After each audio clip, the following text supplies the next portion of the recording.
Hey everyone, welcome to my video on the Eliminator, Forza Horizon's take on Battle Royale. Yes, you did hear that right.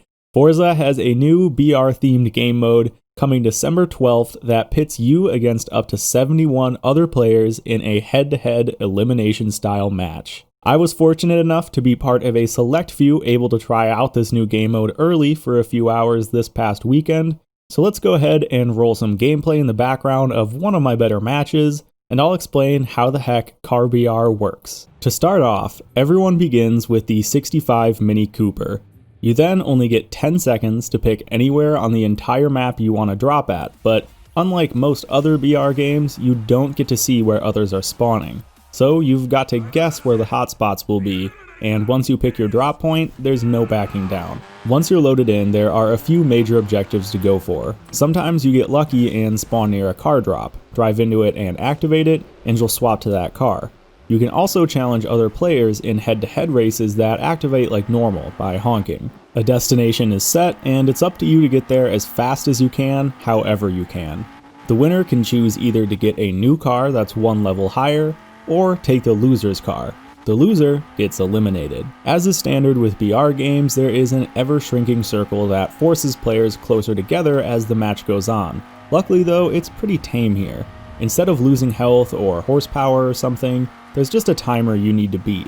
As long as you make it back into the circle before the timer runs out, you'll be perfectly safe. It can be stressful though, as sometimes races will lead you outside the ring, so you have to be smart about making it back in time. If you can survive and are lucky enough to make it into the top few, individual head-to-heads are disabled, and instead, all remaining players fight in one last race to the finish, winner take all.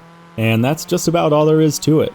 So I had 2 hours to play this last weekend, and was able to get into about 10 or so matches. Let's dive into my experience and first thoughts on the Eliminator. The game mode does allow for up to 72 players in a match, but throughout all of my matches I never saw too much over 50. This is, I'm sure, just because of the limited testing size, but just know that my matches were only about 70% full. With that said, player density felt pretty good. There were a few times when I had trouble finding other players for a bit, and it felt like I was just aimlessly driving around, but that, I'm sure, will be much less of an issue once more players are in every game, and once we start all realizing where the good spots to go are as well. It's also worth noting that you can't join a head-to-head in progress, so it's possible to see a lot of other drivers but not really be able to do anything. You can, however, still interact with cars in races, so if you want to mess with someone else's head-to-head, you can run them off course. It would be cool to see some way to join in on a race, but I understand it would be tough to make something like that work from a gameplay perspective. So, at the beginning of the round, I feel like starting location plays a big role in how your game will go. If you can find a car drop right away, that's the best way to play it. So I found that dropping somewhere with elevation and good sight lines that's near a good drop spawn area was helpful, so I could immediately start the search for a superior car. This felt a lot better to me than trying to drop into an area that I knew a lot of other players would be.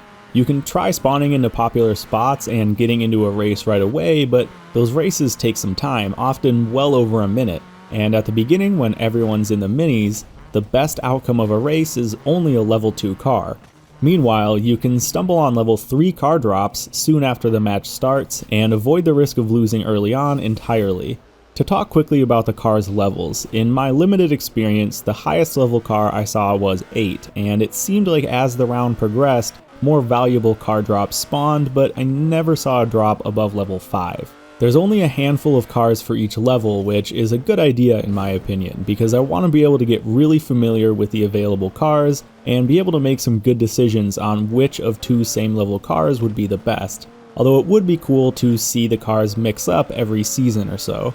There are definitely some more off-road focused cars and more on-road, but in general, just about every car that was picked has at least some off-road capability to it, which is good because most of the racing is off-road. Every race is head-to-head with one other driver, and only the finish checkpoint to make it to. So basically what we have is a lot of mini free roam rush events. Now, I am historically very bad at Battle Royale games, and I'm also quite bad at free roam rush too, so early on, I was thinking this game mode was really not going to be for me, and was wondering what the devs might have in place to try and keep everyone on a mostly similar playing field and to keep the game fun for as many players as possible. Typically, if you've played other BR games, you'll know that a lot of the gameplay revolves around looting, and especially for someone like me who can't survive a firefight to save my life, gearing up and strategically being sneaky is how I make my fun in most BR games. That strategy doesn't really work though in the Eliminator. This would complicate the car level system, but I was really hoping to see some loot in the form of car mods throughout the map, like finding a turbo kit or upgraded tires. I think that would be really fun and make it so deciding who has the upper hand between two cars is a bit more of a gray area. But the only loot to be found is higher level cars. The other issue is that, let's say you haven't been lucky finding car drops or other players early in the game. There's no real way to avoid other higher level cars. You can try and hang out in areas you think won't have other players, but as soon as someone with a better car wants to race you, there's not much you can do to avoid them because, well, by definition they have the faster car and they'll catch up to you to initiate the race. In pretty much all online games, there's always some element of the strong getting stronger, but it seems really inflated in this game mode because there really aren't many defensive tactics. You just kinda have to hope the other player takes a bad route or hits a tree. And there's another, in my opinion, much more glaring issue here too: how the head-to-heads start. Since everyone is flying willy-nilly around the open world, when a head-to-head begins, you and your opponent will likely be facing different directions and can be pretty far apart. So when the finished destination is set, whoever happens to already be further in that direction or even facing that way has a huge advantage. I mean, imagine being 10 yards behind the other driver and having to turn around to start heading the right way. That happens all the time here, but I had thought there was some cool strategy to this. Early on, while you're still getting some tutorial bits, they mentioned that every race points towards the center of the arena. That's cool because it means there's some strategy to starting your races. You want to already be heading fast towards the center of the ring when you initiate a race, right? Well, in my experience, essentially none of the races pointed towards the center. In fact, like I mentioned earlier, I had a handful that ended outside the ring entirely. So maybe I missed something, but it seems that for now, the finish is essentially random. I do hope that this was just a bug or something they can work out because it adds a lot of randomness and it's not a ton of fun starting a race essentially with a few second penalty. There was even a time when I saw a DJS behind me and I tried to stop so we could have an equal start gentleman's race, but he just flew right past me and ended up kicking my butt. Fair's fair. I would like to see something where when a race starts, both players are fast traveled side by side to each other, facing the same direction, but I do think that's unlikely to ever happen. The worst of it all though is when it gets down to the final few. In my experience it was 6 drivers. Like I said earlier, head-to-heads are disabled and everyone in the ring has to travel to one set finish point for the win. But at this point, the ring is still decently big, 10 or so seconds across in a fast car.